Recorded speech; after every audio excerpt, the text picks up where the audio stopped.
Hello, everyone, and welcome to Just DAO It, the podcast for people starting DAOs. I'm Adam Miller, and I'm your host. This week, we have Arnold Almeida on the show. Really excited for you to get to meet him shortly. As always, we're going to do the first half of the show as the Just DAO It news report, where I will summarize recent DAO news for our guest and for the audience, and then we'll each give our takes on the story. What does it mean for people starting DAOs? Do we agree or disagree with the author, etc.? So before we get to the news report, Arnold, would you please give a brief introduction to yourself and in particular, what makes you an authority on DAOs? Cool. Thanks, Adam, for the introduction. So I'm an Australian from Sydney, living in London at the moment. And back in the day, I heavily got into Bitcoin. In fact, I invested in one of the first sort of Bitcoin ATMs in Australia. But guys, don't worry about hacking me because I spent all my Bitcoin buying whiskey sours at Room 77 in Berlin. So that's a little bit of the crypto history. What makes me an authority on DAOs? So in the last 3 years, I've spent my time coordinating DAOs, writing over 30 proposals, and actually using the DAO as a mechanism to rescue a project. So through that experience, that has led me to learn a lot about DAOs, participate in various different DAOs, and form my own opinions. That has led me to build my product at the moment, which is Lighthouse. But we can get to that later. Interesting. I have a brief preview. What's the elevator pitch? For Lighthouse? Yeah. Okay. So Lighthouse is a tool that aggregates multiple DAO governance systems, such as Snapshot, Open Zeppelin Governor. And what we're trying to do is make it really simple for normal users who may not be familiar with crypto to learn and participate in DAOs. Love it. That's awesome. Cool. Well, as you know, I have used Lighthouse myself, and I could see a good use case for both people new to DAOs and helping them get into DAOs, and also for someone who's very into DAOs already and just trying to make their life easier. So we will dive into Lighthouse in great detail in about half an hour after the Just DAO It news report. And then also, in case anyone doesn't know, you mentioned your journey started in Room 77 in Berlin. For anyone who doesn't know, what is that? So Room 77 was one of the first Bitcoin cafes, I believe, that actually accepted Bitcoin. So I had initially bought Bitcoin over, I think, local Bitcoins through some funny bank transfer, or I think maybe even cash. And I was traveling in Europe at the time, and I stumbled across Room 77, and they were like, hey, we accept Bitcoin. And I spent the Bitcoin that I purchased on a good afternoon of whiskey sours. Nice. Awesome. All right, cool. Thanks, Arnold. So again, we will get into the in-depth interview with Arnold about Lighthouse and his background just after the news report. So for now, let's dive into the Just DAO It news report with the first story of the week, which is a post on X. And the post is from Crypto Zainab, maybe pronouncing it wrong. There will be a link in the show notes. And here's the post. I'll read and then summarize. In a world where DAOs are dull and boring, one protocol dared to be different, DEX Network. And that's spelled DEXE Network, which is also a Twitter handle. The DAO game changer you've been waiting for is here. So what is DEX? Well, DEX is, I'm just going to continue reading a little bit more, an AI-powered permissionless launchpad for building high-level Web3 products across different chains. It's got all the tools you need to manage decentralized communities and assets like a boss. DAO constructor on steroids. Imagine Lego blocks, but for DAOs. DEX has got a library of 50-plus smart contracts that let you build custom DAOs faster than you can say decentralization. From governance to treasury management, they've got you covered. Governance that slaps. Forget one size fits all. With DEX, you can create galaxy brain governance models. Use tokens, NFTs, or even soulbound tokens to vote. Mix and match like a true degenerate. The post goes on, the thread goes on to talk about treasury management, to talk about rewards in DAOs, to talk about the native token of DEX, this new protocol, and also talks about the importance of customization.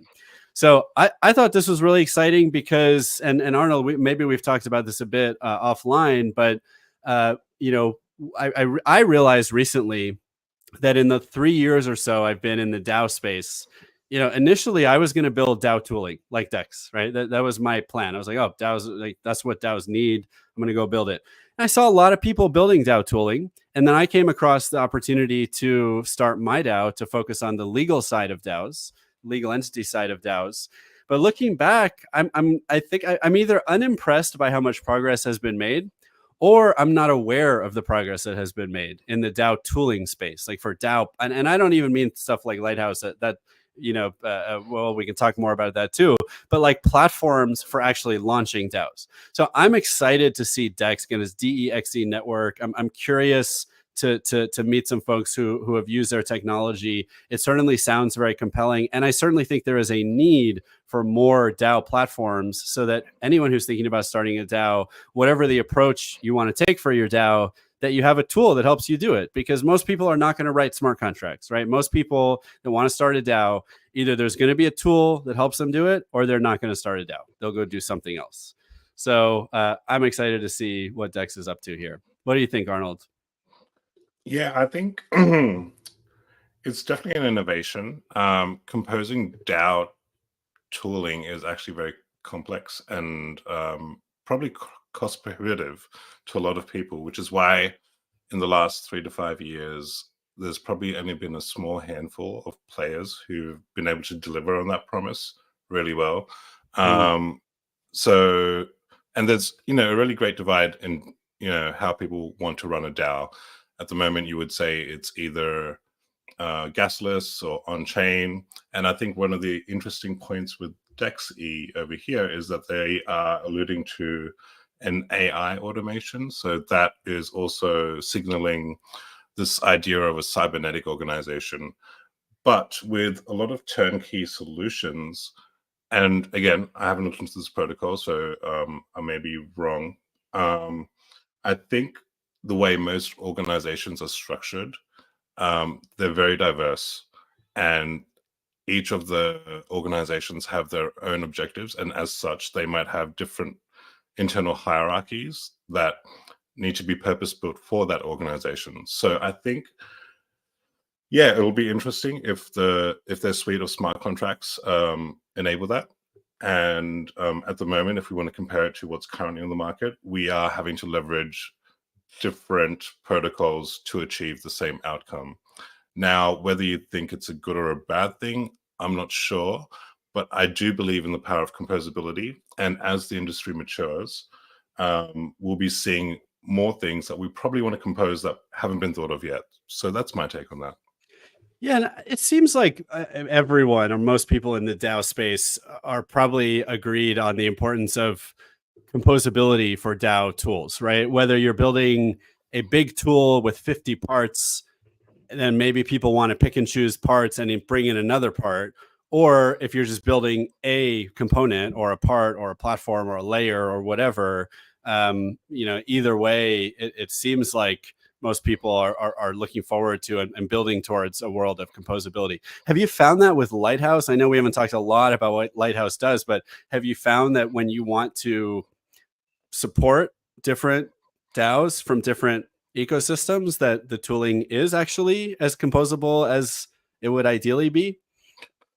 I wouldn't say it's composable, but so far we have integrated with Snapshot, and we've done integrations with DAOs that leverage variations of the Open Zeppelin Governor contract. And even within that space, what we've actually seen is that there is such a diversity in terms of how, even just like Snapshot, that's one tool, but Snapshot has this interesting feature called strategies, which means they can layer different ways based on the organization. So for example, you could have a root ERC20 token, but people might also have a staking token, which gives them additional voting rights and whatnot. And that varies quite drastically. So even when we did our analysis of the top 300 DAOs, for example, there was such a diversity in that small set, which makes it, quite a challenge for an indexer like ourselves to create consistent tooling and deliver a consistent interface. So yeah, that's something to definitely consider. Yeah, interesting. Was there also diversity in terms of whether the top 300 DAOs are using a platform at all versus writing, even if they're using open source, but writing their own smart contracts, uploading their own Zeppelin contracts, stuff like that? Yeah, there was diversity there as well. So a Yeah. lot of even between straight up ERC20 contracts that had balance of, a lot of DAOs, because they had specific implementations, they had custom contracts, and then there would be a strategy that would sit on top of that custom contract in order to deliver voting power, which is the sort of term used to calculate how much a person is allowed to vote within the Yeah. snapshot system. Yeah. Yep. Cool. Okay, awesome. All right. The next story of the week. This is actually a press release from Tally on Business Wire. And the headline is Tally unveils new liquid staked governance protocol.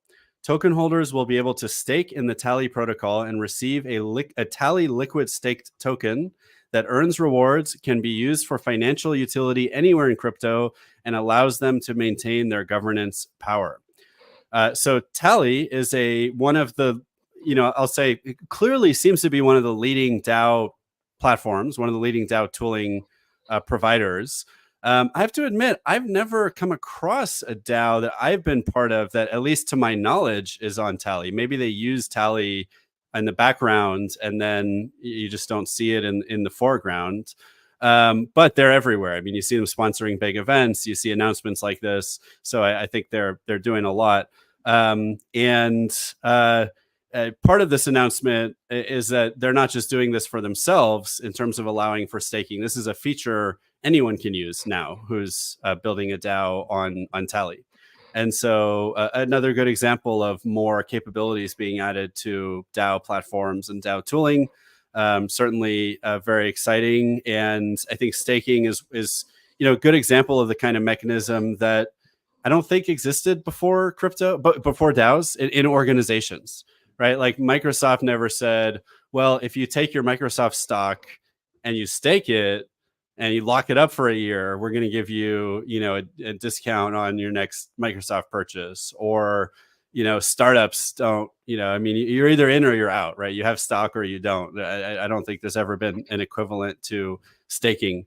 But it's one of the things that people are doing a lot of experimentation with in DAOs and crypto, and this concept that there's a potential difference between a person who just wants to hold a token and then maybe a person who wants to stake it and lock it up or do something else with it. So I think this is really cool. What do you think, Arnold? I thought it was extremely interesting. For the first time, we can still maintain voting power and effectively have a means of rehypothecating the token, which can then be used for additional yield. Now, that's very complicated, and I'm not really sure how that translates to security laws or whatnot. But I think we've seen examples of this with Curve, when you sort of lock your Curve tokens and then you get VE Curve, which gives you a boost on the sort of governance voting power. I think if I'm Sounds correct. right. Yeah. Mm-hmm. So there's definitely an upside where you retain your voting power. But I'm just, it's a new model. I don't know what's going to come out of it, but it's an interesting experiment. So really excited to see what happens there. Yeah. And I guess maybe it's as simple as just in some cases, if previously you might have staked a token and you're just giving it to a smart contract, and now you no longer have a standardized form representation of the fact that you have staked in that smart contract. You just don't have your token anymore. Now, with this kind of liquid staking feature, and not that it's new and the others have it, but now you're getting a representation that you have done that staking. And so then you can go use that representation form in other ways, borrow against it or sell it or whatever. So that seems generally good, but actually let me use this as a segue to the next story of the week, because we actually have a story about Curve. And let me start by reading the headline, and then I'll connect it back to what we were just talking about. So this is actually from a website called Blockonomy. The logo looks a lot like Blockworks, so I'm kind of curious if maybe there's a connection here. But the headline is: Curve DAO token CRV price plunges 30% amid founders liquidation. The price of Curve DAO token plummeted by nearly 30% as Curve finance founder Michael Egorov faced liquidation on his on-chain loan positions. Okay, so what happened here, and this is actually this story has come up before at least once. I think about half a year ago, the same thing happened. And what's happening is one of the founders of Curve, who holds a large number of the tokens, took those tokens and borrowed a ton of money against them. And this is all out in the open, which is good, although I'm not sure if anyone really noticed it at first. But what happened was the value of the collateral fell enough that there's a risk that the Curve DAO founders' tokens are going to get liquidated, which means the Curve tokens could get liquidated. They could get forcefully taken from him. I mean, they're already locked in smart contracts, taken away from him, and then sold on the open market, which will drive the price of the Curve token down. So the reason I say this is connected, I guess actually in this case, you didn't even need liquid staking to make this happen. You're actually just taking the governance token and borrowing against it. But the liquid staking example seems to be just kind of another way of financializing something so that you can do this if you want to, right? Whereas before, you could have a DAO that says, all right, by staking your token, we have your token. Now you cannot go borrow against it because we have it, right? It's ours. Until you take it back, you can't do anything with it. Now, if you provide a liquid staking derivative or token in exchange for that staked token, now you have something you can go borrow against. So for better or for worse, you're kind of reintroducing that financial nature of that arrangement that you have with the DAO. But again, this story is more just about something that I don't know how we could ever get away from. And I don't even know if there's anything wrong with it. I mean, how do you get away from the fact that sometimes you're going to reward people with a lot of money or a lot of shares or a lot of tokens, and then that person might go sell them or borrow against them? I think this is like a really good lesson in accountability. Should any one person, regardless of their status within a protocol, have the ability to single-handedly crash a protocol? And this is really a lesson in risk management, I would say. So I think we could use this as just a lesson for how we can build better checks and balances in the future to minimize this risk. I'm not saying that what he did was wrong. It's just that let's also bear in mind, like, Curve is one of the most interesting and most innovative protocols that came out. And at the time, we probably weren't thinking about how this could be done. And really, credit to, I believe it was the Aave team who signaled and first identified this existential risk and created perhaps some proposals to guard against that.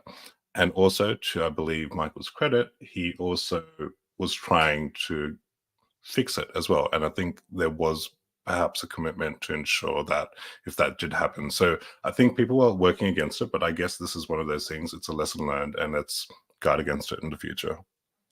Yeah. I mean, is there any way to guard against founders taking a big cut? I mean, I feel like now with crypto, we have founders taking a smaller cut, which is good. Maybe previously the average, whatnot. I mean, every situation is so different, but maybe a normal corporate startup, the founders might end up with half or a little bit less of the company in the long run. Maybe less if you end up actually like going public and stuff like that. I think in crypto, it's more common to see the founders taking like 15% or so. Although you may have like the actual founders at 15%, and then the investors at 15%, and then like the early contributors at 15%. And now maybe you could argue that in some ways the founders have half, if it's just a bigger definition, a wider definition of the word founders. But seems like we're moving in the right direction. But I mean, will we ever get away from founders having 10 or 15%? And therefore, that's enough that if they do something stupid in their personal life, it could tank, it could harm the whole project. I think just this comes down to value alignment. So I think in the last cycle, it's quite common to see that traditional pie chart with the 15% advisors, insiders, and whatnot. But what that really does, it creates misaligned incentives because you're raising a lot of money up front. And again, we come back to the idea of accountability, right? So if we are emitting or creating those tokens at the token generation event, and even with unlocks, right, which are traditionally, let's just say, I believe like 1 year or even less. If we look at traditional analogs, like most people or most founders don't have a lot of the equity vested until 3 or 5 years. So I think if we start just re-examining how we can have more sustainable emissions and how we can align that with deliverables of projects, again, we can have better outcomes for industry, because there's a lot of great ideas and there's a lot of capital floating around. But I think a lot of people have been really burnt by the promises that people have just failed to deliver. And that creates real barriers to entry for people who are trying to do good things and as such can't raise capital because of these bad experiences. Yeah, interesting. All right, let's turn to the next story of the week. This one is another post on X, and it's from A16Z Crypto, from the former Andreessen Horowitz venture capital firm. And the post is, interested in learning about DAOs? Here are some resources, a thread. So this thread, I'm not going to go through them all, but I just actually want to call people's attention to this thread because they've written a lot of really interesting articles about DAOs from different perspectives, ranging from research on experimenting with governance. You know, certainly one of the really interesting things we're doing with DAOs, you could say we're experimenting with organizations or the governance of organizations, but also governance in general. Right? The things we're learning about democracy, the things we're learning about voting, the things we're learning about how groups of people coordinate on a global scale digitally can be applied to any time we're trying to govern anything, not just organizations. And so I think it's one really interesting article. Relatedly, one article is about using DAOs to study political institutions at scale. So I think that's related and interesting. The effects of retroactive rewards on participating in online governance is a video. The Duna, an oasis for DAOs, is an article about a legal entity called a Duna that was created by some of A16Z's lawyers in Wyoming that goes live, I think, in a few days. And designing reward systems for Web3 governance, the evolution of decentralized governance. And then one I just wanted to call out in particular is called Machiavelli for DAOs, Principles for Fixing Decentralized Governance. And I actually have not had the chance to read it yet. I have to admit, the whole A16Z blog is in all caps, and it is hard for me to read. And I actually sent an email one time to one of the authors, like, "Hey, do you realize your article was accidentally published it's not all caps. It's every word is capitalized." It's just, I don't know, hard for me to read. So I haven't read it, but I love the idea of just saying, you know, I think Machiavelli was someone who's known for being harsh and even cruel. But I think at least, especially from a deep philosophical perspective, I think was trying to be very logical and rational about, hey, let's look at the incentives of the different people in the system. Let's look at how human behavior really works. And then let's design our systems to get the outcome that we want. And then some people would say, well, that's cruel. You know, why aren't you designing systems for more of a social good perspective or something? Although I think you could do that in a Machiavellian way too. So I'm looking forward to reading it in more detail and seeing how you can apply Machiavelli to DAOs. And again, just recommend people check out this thread if they're looking for more resources about DAOs. Arnold, anything that stood out to you about this thread or any of the articles they posted?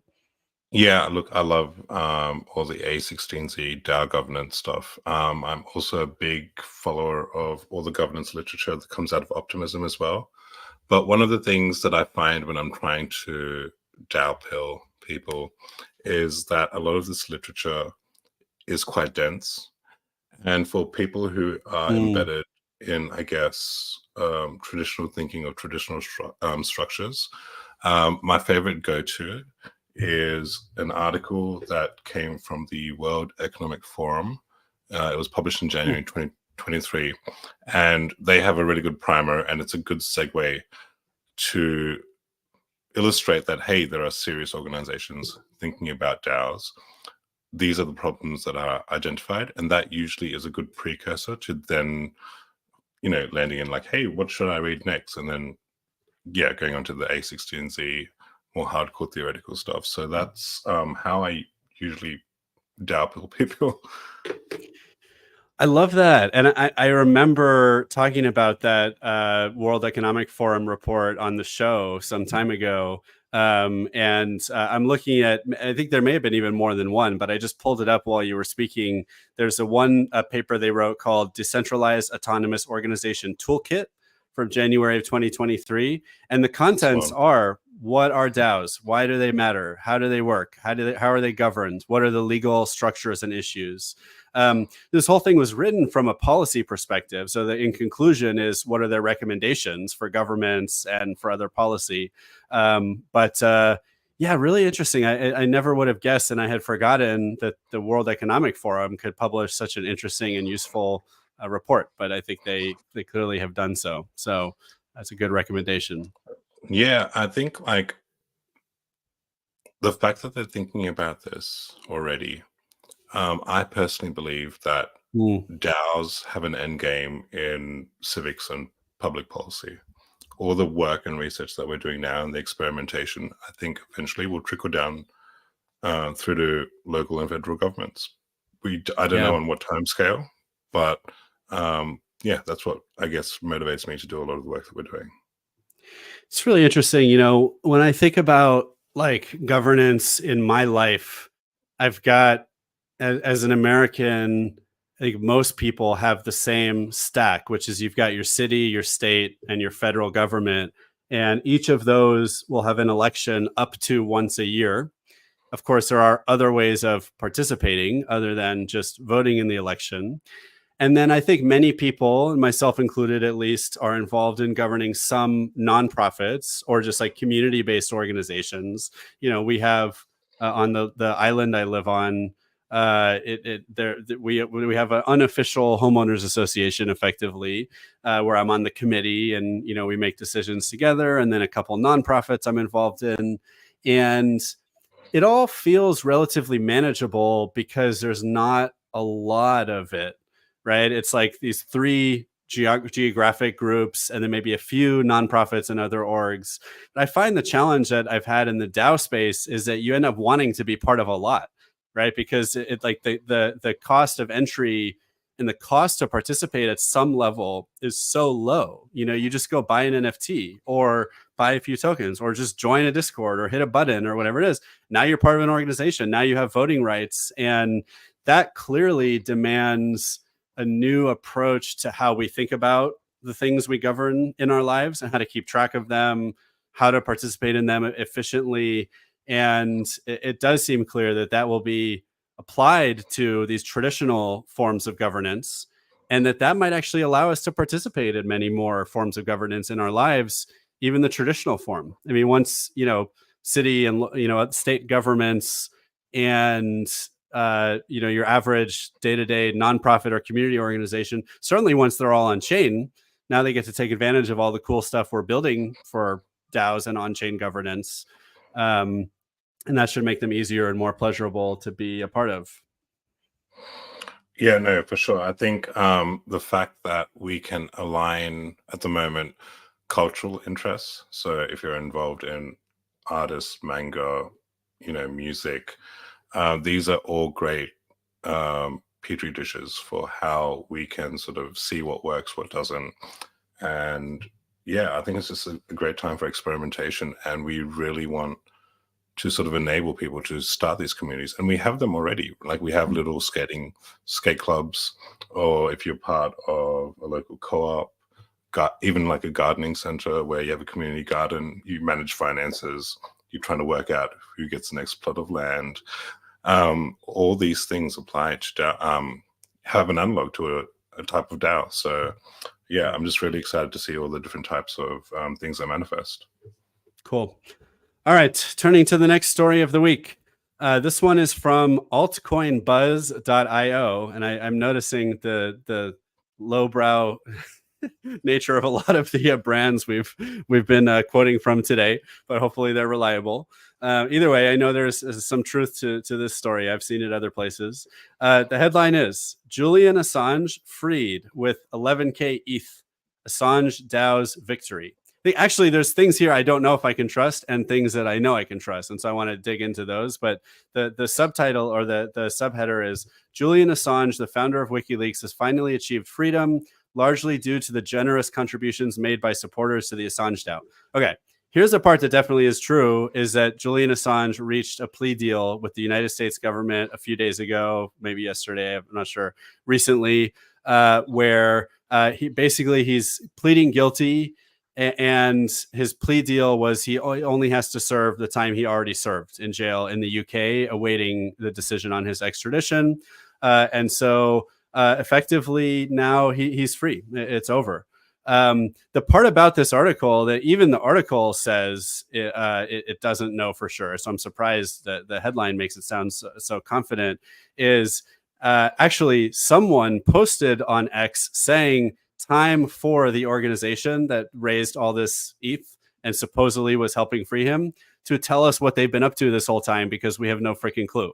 Like I brought this up on the show a couple months ago too. Tens, hundreds of millions of dollars raised to this legal fund, and there's no transparency. No one knows who's in charge. No one. I mean, maybe someone does actually. If you do, obviously, please tell us. But there's there's been no transparency as to where all this money went and how it's being spent. And so I think actually we have no clue if this 16,593 Ethereum had anything to do with freeing Assange. I sure hope so. I think I contributed to it. I at least contributed to some stuff like that. So I'm really curious to see what we find out in the coming weeks. But I wouldn't be surprised if there ends up being some kind of conspiracy here. I mean, you give someone that kind of money with no oversight, even if it's on chain, it's just. And actually, I think we know that like a lot of it was spent. I think we just have no clue where it went.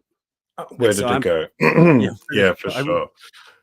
So I think, well, firstly, let's just, I guess, celebrate the win. So if Assange DAO actually did contribute to Julian Assange's release, because let's just say that they knew he had the capital to fight them legally indefinitely, that's a really interesting example of how decentralized coordination can work in our favor. Now that it's achieved its primary goal, this is really interesting because DAOs are permanent structures. So the question is, how do they wind down?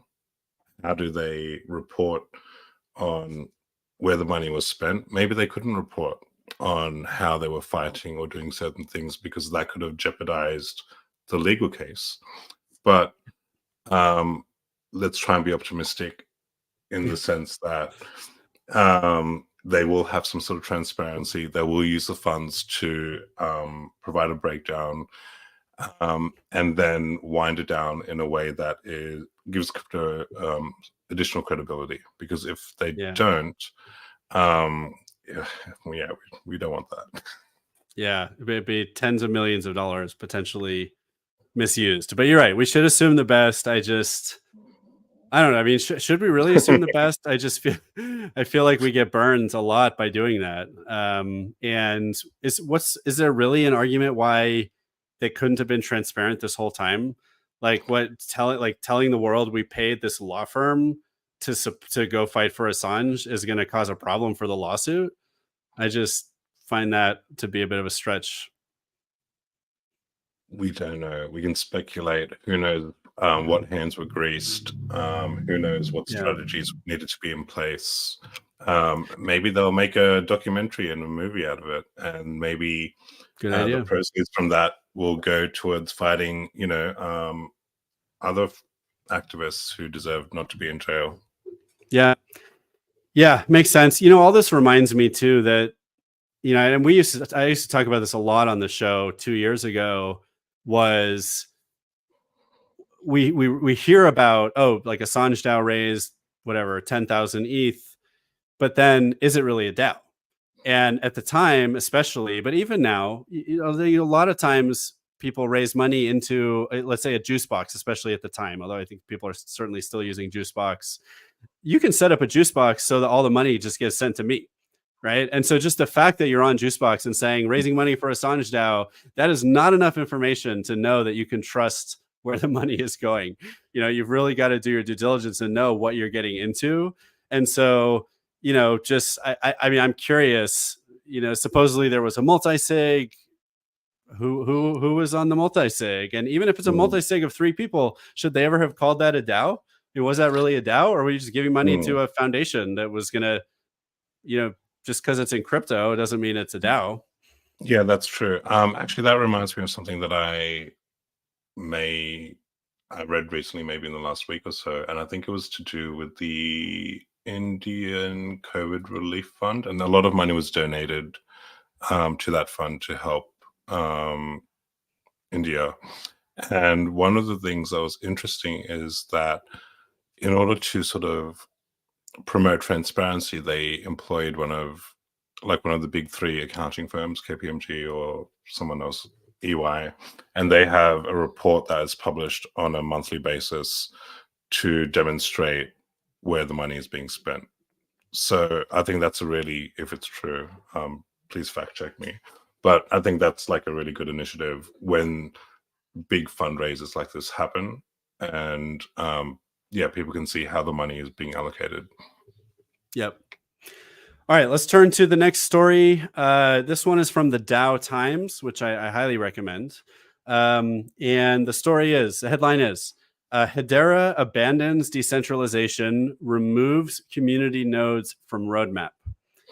Okay, so Hedera is a very math-oriented blockchain. They're all very math-oriented, but Hedera is like a supposedly super high-tech blockchain. It's faster, it's different, uses a different underlying consensus technology, or at least data technology, called a DAG, a directed acyclic graph.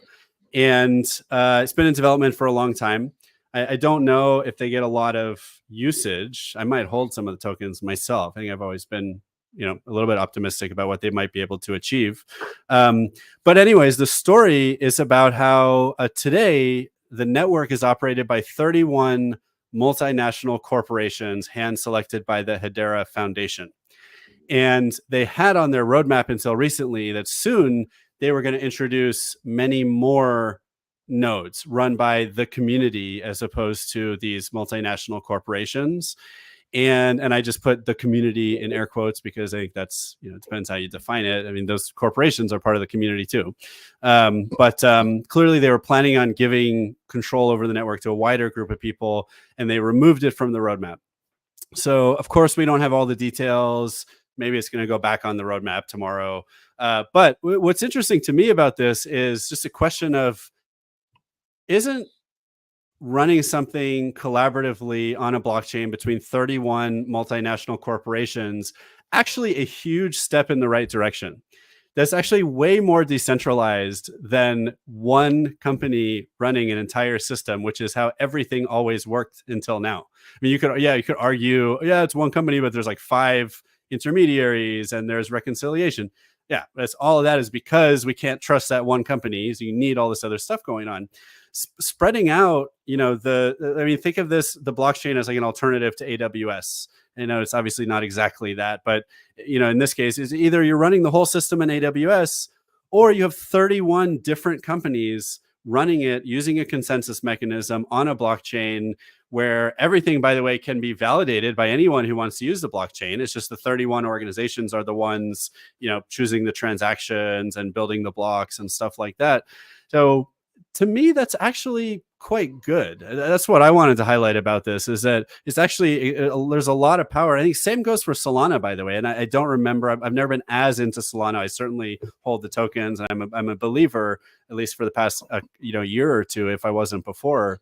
But Solana too is run on a relatively small number of nodes, probably Binance Smart Chain too, but I think it's still 30 or 100 or a few hundred, and that's orders of magnitude more decentralization than any piece of software that came before the blockchain. So that's the point I wanted to make. But Arnold, if you want to respond to that or anything about this story. Yeah, I don't know much about Hedera specifically, but to your point on, you know, 30 nodes is better than one, I totally agree, because what that gives us is the ability to verify that the information that's being put out there is indeed accurate. And that goes for any type of data, right?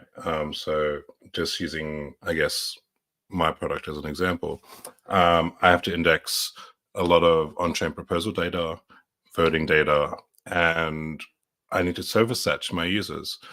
And you know, what's stopping me from maybe injecting the wrong sentiment and whatnot? I'm theoretically proving and aggregating all that information from the blockchain. And in theory, anyone else should be able to reproduce that and provide a similar proof. So even if it's not decentralized in the sense that there's 100 nodes or 200, as long as there's more than one actor being able to sufficiently prove the authenticity of that data, I think it's a good thing. Yep. Love it. All right, let's do one more story for the week. I've got a pick from the two I had on my list. Let's do this article from Friends with Benefits, fwb.help. I think that's Friends with Benefits. Let me just make sure. Yeah, Friends with Benefit websites. This is their blog, and by Austin Roby. The headline of the article is "What Co-ops and DAOs Can Learn from Each Other. The best framework for coordinating and making a difference may not be a choice between the two models, but a blend of both." So we actually, Arnold and I happened to be on a different DAO related call earlier today, where the topic came up of co-ops and DAOs. You know, the point I was making earlier was similar, I think, to what's in this article, which is DAOs and co-ops are two different things. But sometimes you have a DAO that is a co-op, and sometimes you have a co-op that is a DAO. You can also have a DAO that's not a co-op. You can also have a co-op that's not a DAO. And in particular, to me, the biggest difference is like what makes a co-op is like a particular kind of philosophy. It's a particular legal structure in a lot of places, where ownership is distributed a very particular way. Governance is done a very particular way. And most DAOs just don't do things that exact way, even if there's a lot of kind of overlap in some of the values between the two communities. And some DAOs do things that way. And similarly, most co-ops are off-chain. I mean, most co-ops have been around for hundreds of years in various forms. Most of them are just purely on paper, and I see no reason to call those DAOs. They're just co-ops. If they want to come use on-chain smart contracts to do their token to track membership, I'd say, yeah, now it's a DAO. So I think I had a different opinion, didn't I? I think you did have a different opinion. So I definitely want to give you the chance to share that. But like to me, the most important thing is to maybe emphasize here is there is a history of people trying to build more democratic, more fair, more social good oriented types of organizations. And some, maybe much of what's happening in the DAO industry and space is related to that movement. But I would say also a lot is not. To me, I think that's the most important thing. But yeah, Arnold, so do you still disagree? Do you have a different way of looking at it? I mean, disagree is a strong word. I just have, I guess, a different angle, right?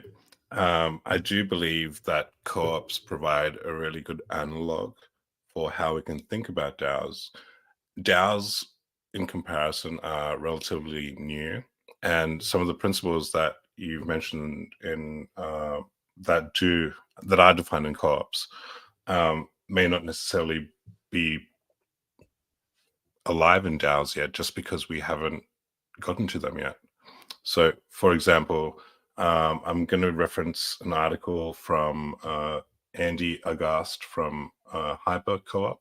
She wrote a great article on 7 cooperative principles and how they can translate into DAOs. And in my opinion, I think they do have a almost one-to-one analog with DAOs from that co-op paradigm. We don't necessarily have all those principles manifesting in tangible operation manuals, but I think it's something that we can use as a handbook to strive towards. Cool. Yeah. Yeah, makes sense. And all right, well, so with that, let's conclude the Just DAO It news report. I'm going to do a brief segue, including a brief ad, and then we will turn to the featured guest interview with Arnold at last, and we'll learn more about him and his work in Web3. The brief ad is for my company, MyDAO, is the sponsor of the show. MyDAO is the company that works with the government of the Marshall Islands, a sovereign nation in the South Pacific, on developing what the goal is to make it the best legal entity and legal framework in the world for DAOs and Web3. So if anyone is thinking about where to form your Web3 or DAO related company, where to form your legal entity, please reach out to us at MyDAO. You can find us at mydao.org. That's MIDAO.org. And similarly, if you're looking for a lawyer, so we're not lawyers, but if you're looking for a lawyer or a tax advisor or any other kind of professional advisor, we have a network of folks all over the world who may be able to help your DAO or your project with Web3, tax, legal, etc. Happy to get people connected with that network. So feel free to reach out about that. Or if you are a lawyer or tax advisor, also please reach out about getting added to the network. With that ad out of the way, Arnold, okay, thanks for participating in the news report. I'm sure we'll find ways to tie our conversation back to some of the things we read. But meanwhile, let's take a step back. And would you tell us a bit more about how you got into Web3 and DAOs in the first place? Sure. I think I covered a little bit of that earlier on. But yeah, so I specifically got into Web3 when I first read Vitalik's sort of promise of Ethereum as a world computer.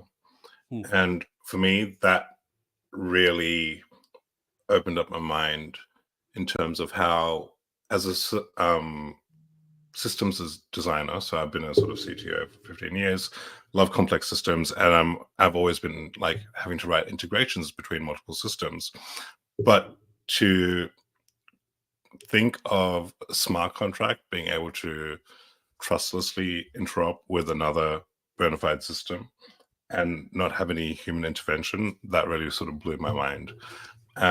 So that's what really sort of Ethereum pilled me. And because of that, I just started exploring what people could do with Ethereum. And over the years, that led me to start exploring smart contracts, playing with voting systems, writing bridges, just seeing what it could do. And the thing that actually got me into a DAO was I was working on a project where, let's just say, the founders abandoned it, and the community needed a vehicle to really coordinate. And because I was, very interested in DAOs, I'd seen how MakerDAO was operating. I think Optimism just launched. I was saying, hey, this could be a really useful experiment for us to be able to coordinate and align what we believe should happen with this project. And as such, I created the DAO vehicle, And over the course of that project, I led over 30 proposals that covered creating a constitution, tokenomics, and that was extremely tough, primarily because we're in a hostile environment. People had, I guess, different opinions, and that really sort of gave me a crash course in like, well, how do we coordinate this sort of flurry of opinion, and what processes and procedures can we have in place so that people can coordinate in an effective manner? And it was through that experience that led me to sort of conceptualize Lighthouse. The key thing that I guess was a launch pad for Lighthouse was in that previous project, I needed to send a message to 100,000 holders, right? And at the time, 2.5 years ago, well, how do we actually like the token holders of the DAO? Not they weren't a DAO at that point. They were just Okay. people who owned a token at Okay. some point. So they were just people who bought it from a smart contract or from a Uniswap pool. Okay. So at that stage, well, you could either send an on-chain message, but who's actually going to read a blockchain message on Etherscan, decode that? Mind you, this was in the height of the ICO craze. So again, let's just say that the people who had the token probably wouldn't have been looking in that area. The other option was, hey, we could airdrop an NFT with a message saying, hey, we need to do this because we're going to be converting into a DAO and we need you to take these options. On any of the chains, that is going to be a huge cost, especially at that scale. And if you're sending messages at scale, how do you sort of differentiate yourself between people who are legitimate authors in the project versus people who are impersonating? So there's another sort of edge to the problem. And it was through that reasoning, I came up with Lighthouse, which is, okay, how can we use EOA's smart accounts as a means to signal, okay, we know that these addresses are associated with the project. And when we transmit messages from these accounts, we know that they are, for the most part, authenticated. But we know that, well, most people aren't necessarily going to be receiving these messages on any of those aforementioned platforms. And even if we were trying to direct them to a purpose-built website, again, it requires a person to proactively go to that website. So it's quite obvious to me that, well, everything's always competing for attention on mobile. And because of that, I guess, idea, I was like, okay, in order for this to work, we do need to have a dedicated mobile client where people who are genuinely interested in following a project can have a narrow purpose-built client that is very different to having to participate in the noise from any of the traditional channels, such as Twitter, Telegram, or Discord. And as we know, for anyone who participates in more than one project, it can be quite noisy. Like in my Discord, I've got, I think, 100 DAOs, or let's just say communities that I'm a part of. And it is, even if I want to, it's going to take me a few hours to get through everything. So using that as a sort of basis, I developed Lighthouse as a narrow governance-focused client. So people who are genuinely interested in following and participating in actions within the community, they can do so via that mechanism. Yep. Interesting. So, okay. So you're saying if I have a DAO and I want to have an app on people's mobile phones for my DAO so that they will get messages related to that DAO, that's something that Lighthouse is helping them do. Is that right? Yeah, that's correct. So at the moment, we support all the Snapshot DAOs. So you can follow, if your DAO or community is on Snapshot, you can add them to Lighthouse, or I can do that for you. Just message me.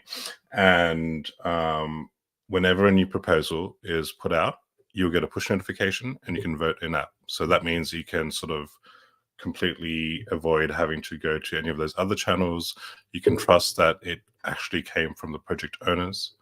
And it just gives you a bit of peace of mind that you're interacting with the correct information.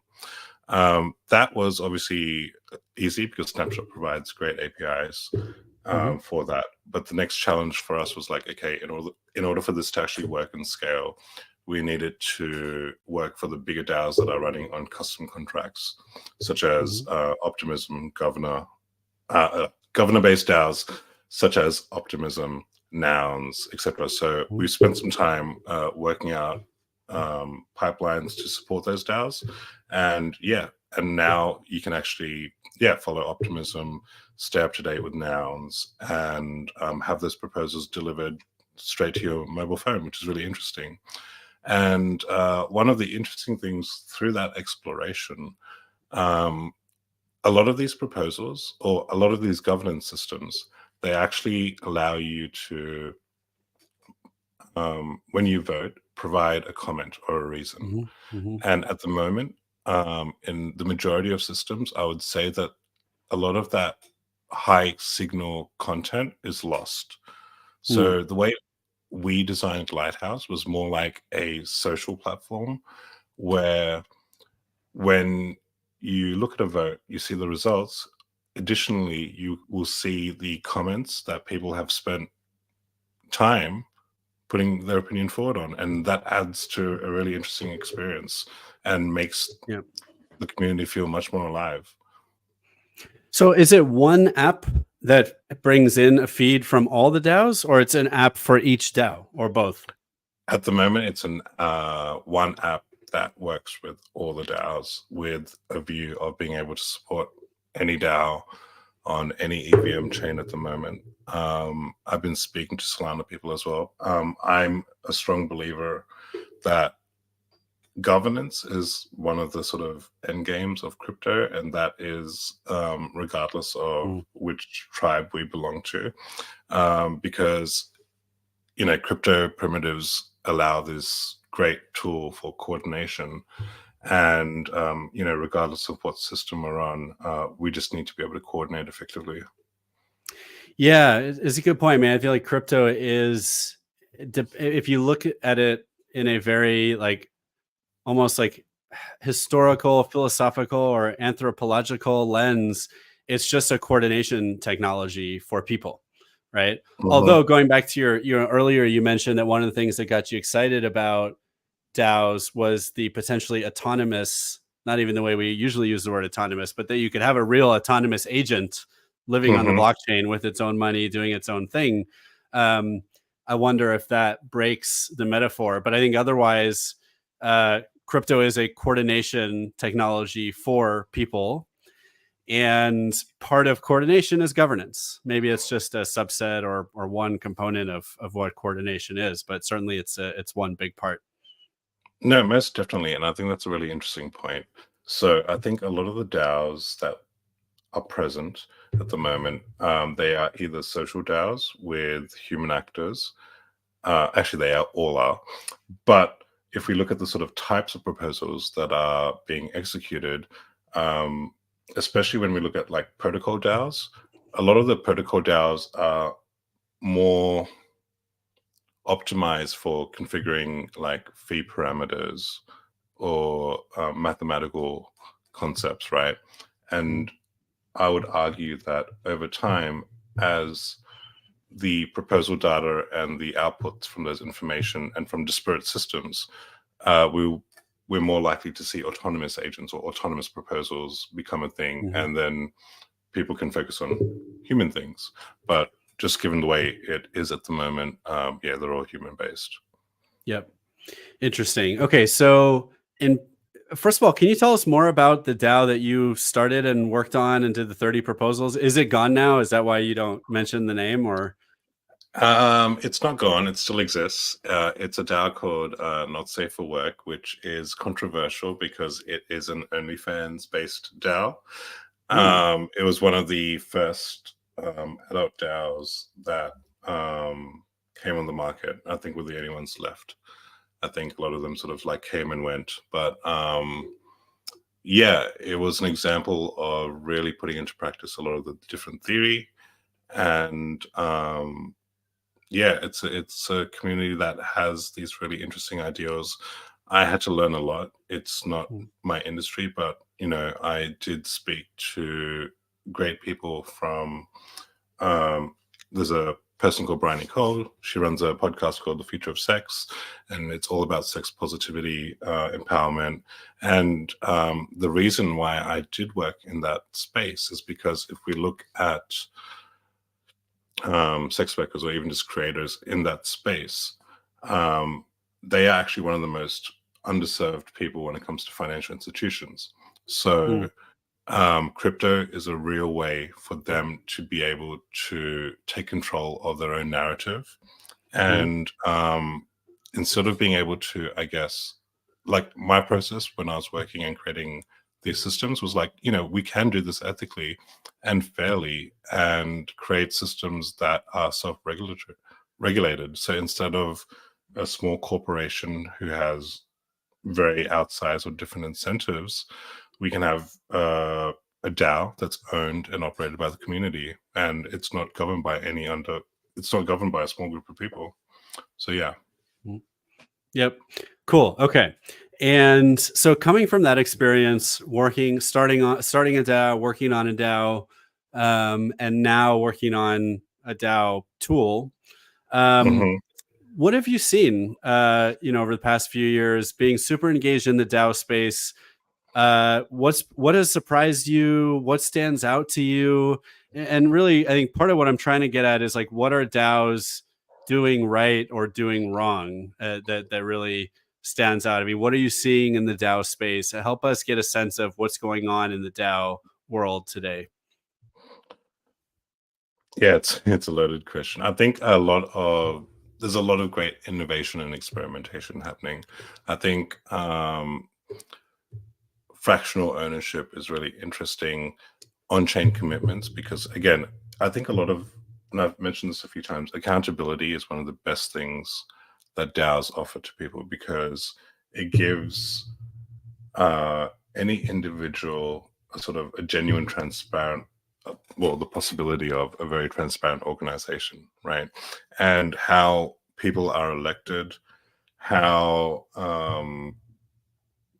roles are surfaced and their responsibilities, they are no longer opaque. And it means that individuals can rotate between roles and responsibilities a lot easier. So I think I know that sounds a little bit vague, but for example, I really love the idea of seasons. So DAOs are really time consuming. They involve so much commitment mentally and physically to run town halls, gather feedback, make sure that things are presented in the right manner. Because DAOs are a diverse group of people, hey, it's not only English. I've had to deal with, well, how do I make sure that this is also relatable and understandable to people of different languages as well? And are we communicating things effectively in the correct manner? So yeah, I think there's just a lot that's happening in DAOs. I think everyone's trying their best to sort of make sure that everyone's aware of how things operate, but we can always be doing better jobs at that. Yeah. Is there a common theme that you see in terms of like what problems are showing up for DAOs today? I mean, clearly you guys are going after one of those problems, which is, I guess, communicating with your users about important messages and proposals. But I mean, is that something that like every DAO is like, man, I can't keep operating if we don't have a better way to do that? 100%. So a lot of the user research that we did. So for people who operate in like one or two DAOs, it doesn't really matter as much, because again, they're highly engaged. It doesn't take that much effort to stay up to date. But the second you're at 3+, it becomes a real burden, especially when you think about the meetings you need to attend to, discussions, proposals. So part of why I built Lighthouse is to really sort of streamline that downstream effect of information, so that people have one place. They know that, okay, cool, I've got a meeting tomorrow, I can attend that, then I can vote. And the proposal aspect of what I've described so far is just the first part of what we are planning to build.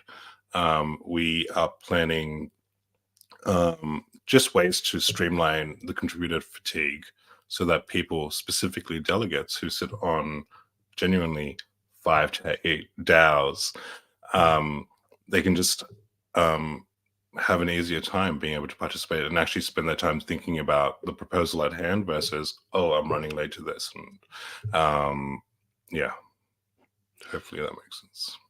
Yeah, it makes sense. I mean, I feel like one of, if not the most common challenge that I see coming up in DAOs is communication in general, right? Where do we communicate? And it seems like you're going after, maybe we could call it like the communication between the DAO and the community.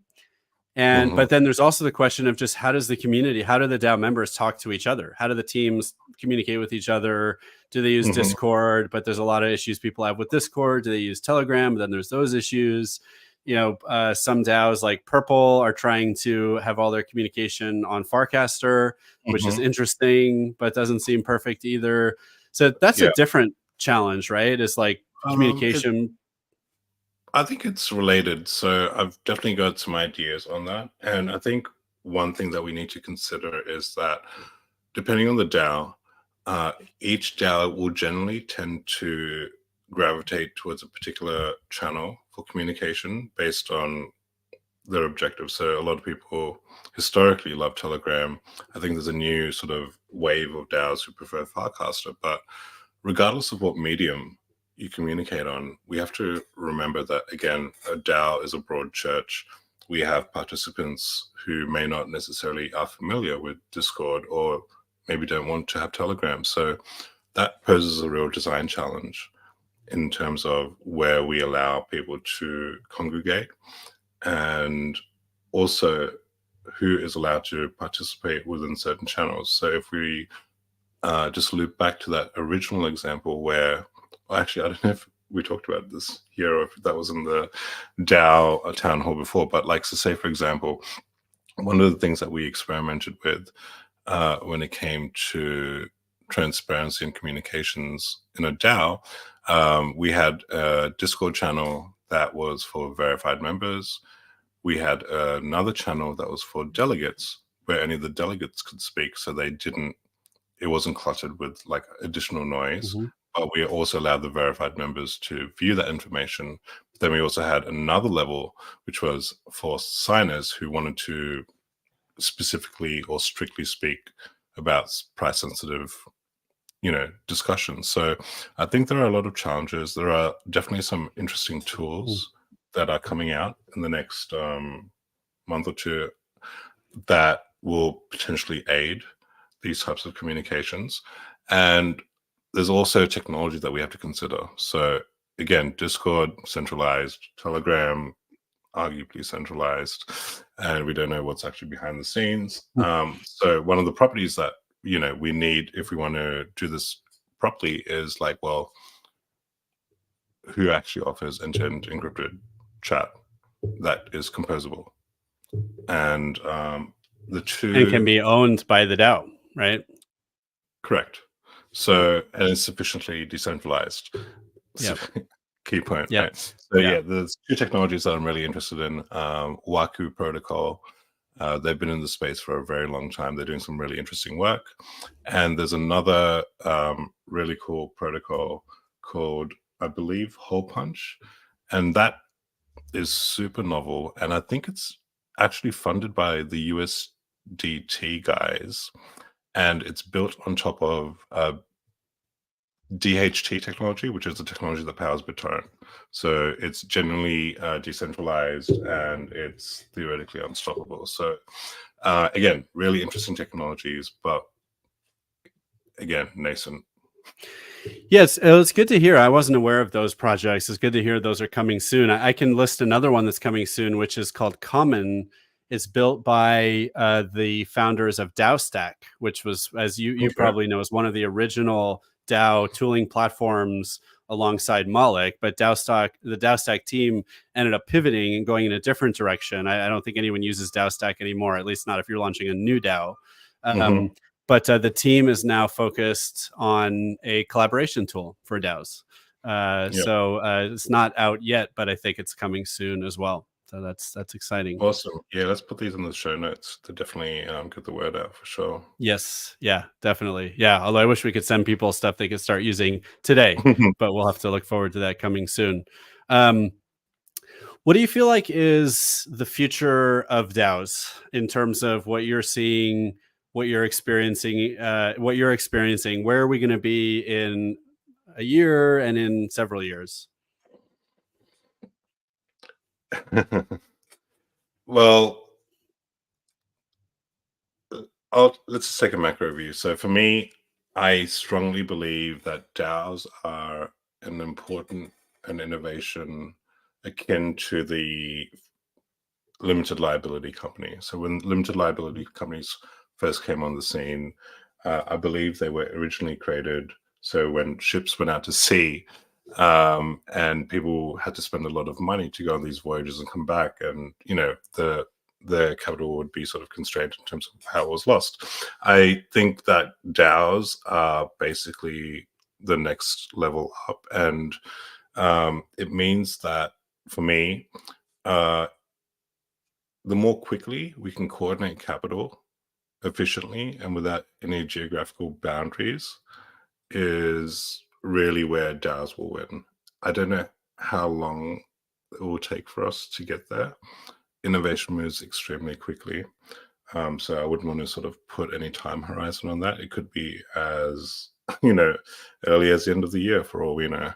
But I think the main thing that we want to take away in terms of the future of DAOs is just quick capital formation, accountability, coordination. That's what I'd say about that. Cool. Is there anything you think that's a major blocker we need to solve for to get there? Legals. Oh yeah. Say more. Well, to be honest, you're probably a better person to speak on it, but I think just ensuring that people have the appropriate legal protections to participate in these innovative structures without fear of repercussion is probably the most important thing. I'm not an expert on the topic. I would consult a lawyer, but yeah, that's probably the biggest concern I have that is a hindrance to this. Cool.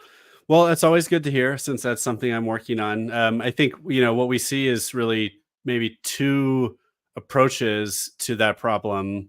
There's the one that we're taking at my DAO, which is to create legal forms like the LLC, called the DAO LLC or whatever. It could be the Duna in Wyoming that's coming out soon, where you're basically, some people have been very critical about it. They said, hey, why are you taking something that was made for a different situation and retrofitting it? I mean, another way of looking at it is we're just taking the laws that were written and adapting them so they work for DAOs and Web3. Makes it sound very plain vanilla. And so that way any DAO can register a company and get all those legal benefits that people have been getting for hundreds of years. I think a different approach, which is interesting as well, and actually just this morning I spoke with a state representative from New Hampshire, where they're working on something like the following, which is, rather than creating a company form that people necessarily need to register with the state the way they would a traditional company, instead, maybe we need some basic protections automatically written into the law that automatically apply to DAO members and give them those benefits even without any kind of registered company on the books. And so, for example, if you could create a set of characteristics and say, okay, if you're a token holder of a sufficiently decentralized system, and here's what sufficiently decentralized means, and there's maybe no one with too much power, and everything is really done on chain, and A, B, C, D, E, F, G, whatever the considerations are, then we're going to actually give that legal protection to the token holder, to the member, that they otherwise you would have had to register a company to get that protection. So it's almost like building in a default special treatment in the law for DAOs. And I'm not sure which one will win. I mean, on one hand, yes, obviously DAOs are different, DAOs are unique. Maybe there should be some different default treatment. But the fact is that every organization for the last several decades and even hundreds of years is unique and different. And you have organizations doing all kinds of different stuff. But the law's been applied about the same way. Like either you don't register a company, in which case you get this treatment, or you do register a company, in which case you get the treatment afforded to that company type that you're registering. So I'm biased because that's what we're working on, but I don't see any reason why that can't be the way things go. Yeah, I think the key word there is sufficient decentralization. A lot of DAOs will face a cold start problem with a few individuals leading it, right? But Yep. I guess the real question is, how can we demonstrate, or how can they prove that there is a sufficient pathway to decentralization and hold them accountable to that? And as long as that happens within whatever time frames, I think it's okay. But if that doesn't happen, and hey, it's like the 5 people who started a DAO, and we're going to keep control for the next 3 to 5 years, that's probably that's an issue. Yeah. Interesting. All right, we're getting close to the end of the show, so I want to ask you just an open-ended question, a couple open-ended questions, and I'll share the questions at once, and then you can share whatever's on your mind. Okay. So the first thing is, what advice do you have for people starting DAOs today? So if someone came up to you on the street and said, "Hey, I'm starting a DAO later. What's your advice for me?" What would it be? And then 2 is, relatedly, if you have any DAOs you'd recommend people check out who are new to the DAO space, and maybe that could be part of your advice to this person on the street is, some examples of cool things to check out if you're just looking to see what DAOs are like and experience some DAOs. So what advice and what DAOs would you recommend that people check out? For sure. Okay, so I would say the first and most important thing that anyone who wants to start a DAO, develop a clear mission and a vision, because that really is going to be the anchor that you can always refer to in the community. And in times of turmoil and trouble, it's something that you can just be like, hey guys, this is what we're aiming towards. Let's make sure that we get on track. The second thing would be transparency in terms of spending the funds. Let's keep in mind that this is consumer retail capital, right? And it's really important to be respectful of how and where that money is being spent. And as long as you can sort of demonstrate that, I think people are generally okay with where the money will go. The third thing would be open to feedback and criticism. I think there's a lot of egos in DAOs, but if you can demonstrate that you are open to feedback and that feedback is incorporated into the governance structure, I think people will appreciate that for sure. So the top 3 takes, I guess, for starting a DAO. And let me think, in terms of tools or people being into DAOs, I think, again, Snapshot, great tool. It's such a multi-purpose thing, very easy to use, doesn't require a lot of sort of technical knowledge, and you can just get bootstrapped pretty quickly. I think I've even seen a soccer team run who's on rotation, in their sort of like little weekly games run on Snapshot. So it's pretty fun. It's pretty interesting. I really like Joke Race, which is another on-chain tool. I think there are some pretty interesting experiments happening with that at the moment. So Purple DAO, they are currently holding their council elections on it. So I would recommend checking that out. And I guess from an academic point of view, I would recommend people look into MetaGov. They are a great organization who really specialize in some of the more esoteric thinking around DAOs.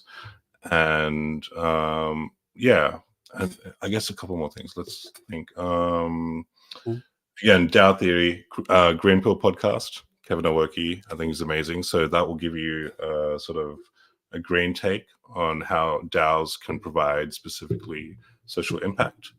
And one that is, I guess, a little bit more creative and not so serious, I would recommend checking out Hypersub. So Hypersub is, again, really interesting, not a DAO, but it is basically people with subscriptions, and they're typically artists or creators, and communities form around them, and they're really, really interesting. And are they a DAO or are they not? They are definitely a group of people coordinating around a goal. So yeah, those are the things I would recommend. Interesting. Yeah, those are great recommendations. Yeah, that's a good point. Is every newsletter and its followers a DAO in some way? At least once you start putting things on chain. Dude, like, I mean, like a Substack with 7,000 or 30,000 users, that's a community, right? Yeah, at least a community. Yeah. And then it's just, where do you cross the line and go from being a community to being a DAO? And maybe as soon as money is involved. I mean, like for a lot of communities, once there's a treasury or a need for a treasury or an opportunity for a treasury, I think then you usually say, okay, we got to just introduce a little bit of structure here and do it as a DAO. Yeah, I think it's a really great point to end on. Yep. Cool. All right. Well, Arnold, this has been awesome. Before we close, where can people find you and Lighthouse and or anything else you'd like to share on the web and on social? Yeah, you can go to lighthouse.cx, and we have an Android and iOS app, so we've catered for everyone. They have feature parity, so we haven't forgotten about you. And my handle on Warpcast is 1A35E1, which is the hexadecimal code for blue. I wanted to be anonymous at one point, but then that got thrown out the window. So yeah, that's the reason. That's why I always called Arnold Blue until about today, because of his nickname there. Awesome. Well, please go look up Lighthouse and look up Arnold. Find me on Farcaster as well at The Thriller, or I'm 0x Thriller on X. And MyDAO is MyDAO DS on Twitter for MyDAO Directory Services, and mydao.org, MIDAO.org. Again, a quick ad before we close for MyDAO. MyDAO, my company, provides legal entity solutions for DAOs and Web3. If you're thinking about legal entity solution for your project, please reach out. We also have a network of lawyers and other professional service providers all over the world who can help you with tax advice and other professional advice related to your Web3 project. If you are a lawyer, please reach out, or another professional service provider, please reach out about being added to our network. Again, Arnold, thank you so much for coming on the show. Thank you so much for having me, Adam. Cheers. You got it. Cheers. Quick disclaimer. None of this is ever legal advice or tax advice or financial advice or any kind of professional advice. And finally, to the audience, are you thinking about starting a DAO? Just DAO it.